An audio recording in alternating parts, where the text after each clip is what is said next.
আহ, বন্ধুরা, Excel A to Z টিউটোরিয়ালে আপনাদেরকে আজকে টিউটোরিয়ালে আমি এক্সেলের যে বেসিক ফর্মুলার পার্ট 2 এর কনসেপ্ট গুলো দেখাবো। এখানে আমার 5টা ফাংশন আছে এক্সেলে। এটা হচ্ছে যে left function, right function, mid function, average function এবং কাউন্ট ফাংশন। এই ফাংশন গুলো কিভাবে কাজ করে সেটা আমি দেখাচ্ছি। প্রথম হচ্ছে আমাদের লেফট ফাংশন। ধরুন আমার এখানে একটা ডাটা আছে, আমি এখানে লেফট ফাংশনটা দিলাম।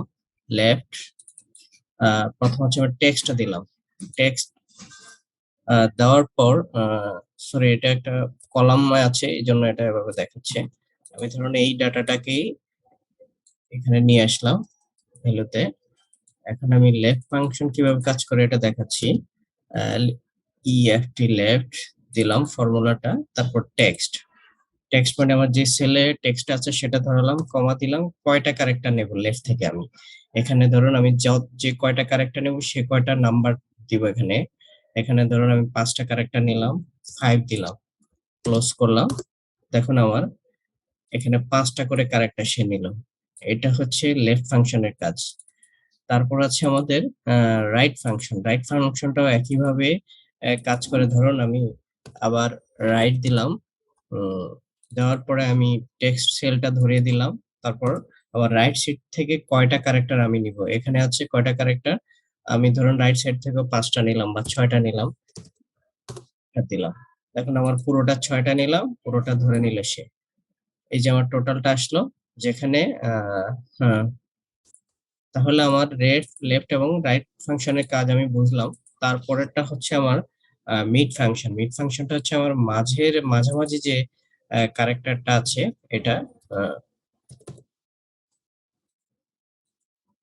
ইকুয়াল টু দিলাম, মিড মিড দিলাম। তারপরে একইভাবে আমার টেক্সট সেলটা ধরিয়ে দিলাম। স্টার্ট নাম্বার অর্থাৎ মাঝের যে ক্যারেক্টারটা আমি নিব সেখানে সেই ক্যারেক্টারটা স্টার্ট কত নাম্বার টেক্সট থেকে সে নিবে। এখানে ধরুন আমি 6 নাম্বার থেকে নিলাম, মাঝের 6 থেকে তারপর কয়টা ক্যারেক্টার নিব, 5টা নিলাম, এন্টার দিলাম। এখন আমার 6 নাম্বার থেকে আমার 4টা। আচ্ছা, আমাদের এখানে 4টা হওয়ার কারণ আছে, আমাদের হচ্ছে টেক্সট আমাদের ব্ল্যাঙ্ক যেটা আছে সেটাকে সে একটা ক্যারেক্টার হিসেবে, আহমেদ এবং জুবাইরের মাঝখানে যে ব্ল্যাঙ্ক স্পেসটা আছে সেটাকে সে একটা ক্যারেক্টার ধরে নিল, যার জন্য 4টা ক্যারেক্টার এখানে নিয়েছে। এখানে 6 দিলাম, আমি ধরুন পুরোটাই, অথবা 7 দিলাম।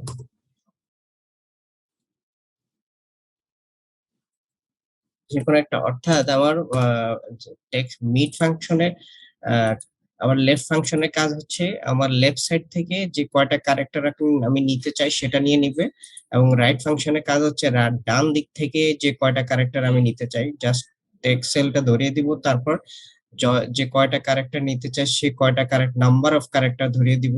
আর মিড ফাংশনটা হচ্ছে কি আমি মাঝামাঝিতে, অর্থাৎ আমার একটা সেলের টেক্সটের মাঝামাঝিতে কয়টা টেক্সট আমি নিতে চাই সেটার জন্য। তার জন্য আমাকে কি করতে হবে, প্রথম হচ্ছে টেক্সট যে সেলটা আছে সেটা ধরিয়ে দিলাম স্টার্ট নাম্বার, অর্থাৎ যেই নাম্বার থেকে আমি শুরু করব মিড সেলের, সেই নাম্বার থেকে লাস্ট যে কয়টা ক্যারেক্টার নিব।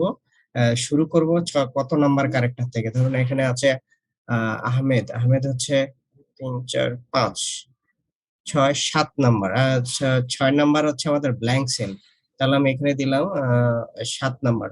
অথবা আমি এখানে আহমেদ হচ্ছে, আহমেদের এইচ বাদ দিয়ে 3 নাম্বার থেকে নিলাম। 3 নাম্বার থেকে আমি 3 নাম্বার থেকে 3টা ক্যারেক্টার নিলাম। দেখুন 3টা ক্যারেক্টার সে ধরে নিল। এইভাবে আমরা লেফট রাইট এবং মিড ফাংশনে কাজ করতে পারি। তারপর হচ্ছে আমাদের এভারেজ ফাংশনটা কি কাজ করে। এভারেজ ফাংশনটা হচ্ছে, ধরুন আমার এখানে একটা ডাটা দেওয়া আছে, আমি টোটাল ডাটাকে আছে এখন, এখানে আমি যদি বলি এই ডাটাগুলোর আহমেদের টোটাল সেল ভলিউম কত, এই টোটাল আমাদের সেলস এর যে গ্র্যান্ড টোটাল ভলিউম, আমি যদি বলি পুরো মাসের এভারেজ কত, এভারেজটা দেখুন এক্সেলে আমি এখানে টোটালের জায়গায় যদি দেই formula AVE equal to VERAGE, average পুরো কলামটা আমি ধরিয়ে দিলাম, এন্টার দিলাম। তাহলে আমার এভারেজ কত হচ্ছে? এখানে 34,612। তদ্রূপ একইভাবে আমরা যদি জানুয়ারির এভারেজ বের করতে চাই, ইকুয়াল টু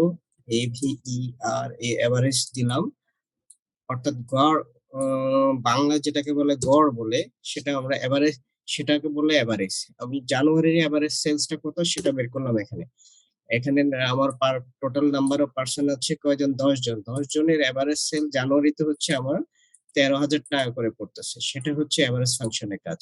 এরপর হচ্ছে আমার কাউন্ট। এখানে নাম্বার অফ কয়জন আছে? আমার কয়জনের সেলস? আমি কাউন্ট করার জন্য এখানে ইকুয়াল টু দিলাম COUNT কাউন্ট। কাউন্ট মানে হচ্ছে নাম্বার অফ অফ আ কি জানি বলে ভ্যালু। এখানে কয়টা সেল আছে এই যে কাউন্ট দিলাম।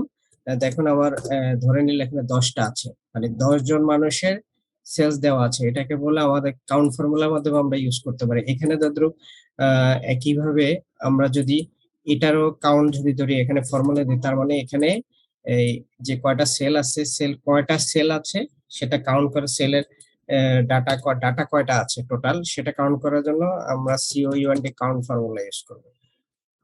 তাহলে রেঞ্জটা ধরিয়ে দিলাম এখানে দেখুন, পুরোটা টান দিয়ে ফার্স্ট প্যাকেট ক্লোজ করে দিলাম। তাহলে ১১টা দেখুন আমার ১১টা কাউন্ট হয়ে গেল, এই যে এখানে কাউন্ট। তদ্রূপ এই ভ্যালুটাকেও যদি আমি আবার বাইরে নিয়ে যাই, যেহেতু আমাদের একটা টেবিল ফরম্যাটে আছে এটা। আপনার হয়তো বোঝার সমস্যা থাকতে পারে ফর্মুলাতে, যার জন্য আমি একটু বাইরে দেখাচ্ছি। এখানে আমি ইচ্ছা করলে কাউন্ট ফর্মুলা রেজ করতে পারি। কাউন্ট পুরো সেল রেঞ্জটা ধরিয়ে দিলাম, তারপরে ক্লোজ করলাম। দেখুন আমার কাউন্ট কয়টা হলো? ১১টা। আবার একইভাবে আমি এভারেজটা এখানে দেখাতে পারি। এভারেজটার ক্ষেত্রে আমি এটা উঠিয়ে দিলাম। এখানে আমি করে ফেলি এভারেজটা ইকুয়াল টু ABERAG এভারেজ দিলাম ফর্মুলা। পুরো সেল আমরা এখানে ফার্স্ট সেল থেকে লাস্ট সেল পর্যন্ত, যে পর্যন্ত এভারেজ করতে সে লাস্ট সেল পর্যন্ত টেনে সিলেকশন করে ফার্স্ট প্যাকেট দিয়ে লাস্ট প্যাকেট দিয়ে ক্লোজ করে দিলাম। তাহলে দেখুন আমার এভারেজ কত আসলো? ৩৪,৬১২ টাকা। এই যে আগে একবার করেছিলাম টেবিল ফরম্যাটে, এখানে একইভাবে আবার করলাম।